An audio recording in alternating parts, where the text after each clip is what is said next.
Hi, my name is Tom Atkinson, and this is Warfare Simplified. On today's episode, we are actually answering one of our very own subscribers' questions. George Washingmachine asked, "Hey at Warfare Simplified, my question is, how did scientific advancement affect American warfare?" He used the hashtags Warfare Simplified and Understanding War. Thanks, George. This is a great question. Although being less than 300 years old, America has a great history of war, and we will jump into that today. This video will delve into the strategic and technological advancements of American war and discuss how it changed over time.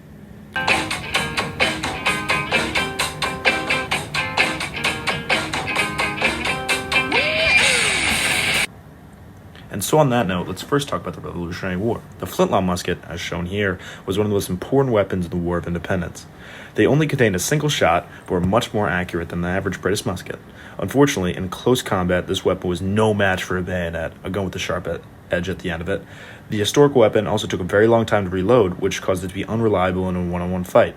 These weapons were used more for farther distances and were very good for the Revolutionary Army.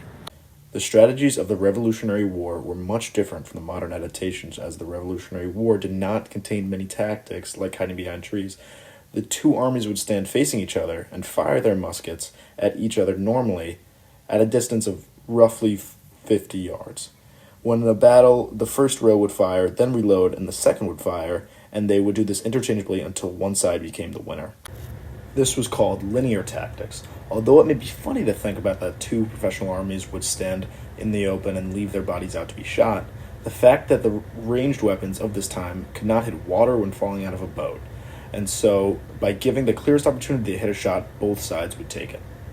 The next war we will be discussing is the Civil War.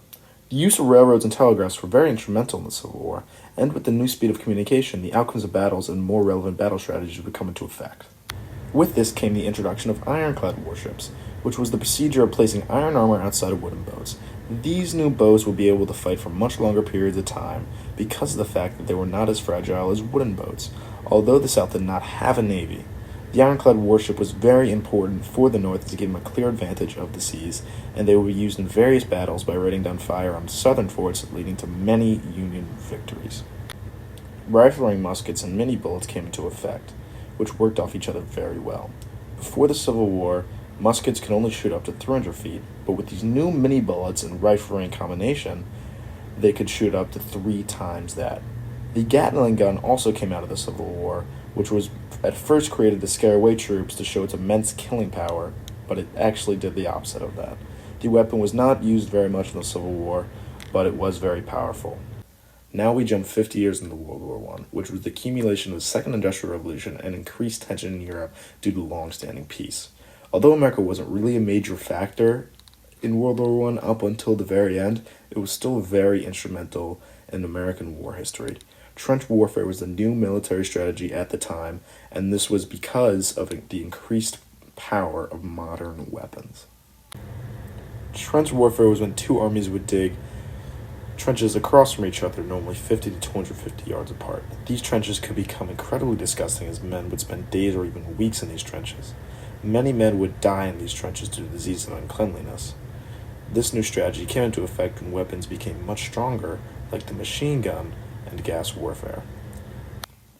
Efficiency was becoming much more important in wars, instead of just really good military strategy. As for example, the Lee rifle of the British Army shot around 15 rounds per minute, when the Mauser rifle of the German Army can only shoot around 7. This efficiency of the British Army gave way to the Entente being able to win the war. These new weapons forced armies into these trenches, and thus leading to much longer wars. The introduction of chemical weapons was very formidable in the Great War. Although only having produced 1% of the war's deaths, it was still very powerful. France began the production of tear gas, which only caused temporary blindness for 30 minutes, and thus was not very useful. German gas warfare started in 1915 with the introduction of chlorine gas, and then months later with saugine gas, which was actually used in World War I. This was nicknamed mustard gas.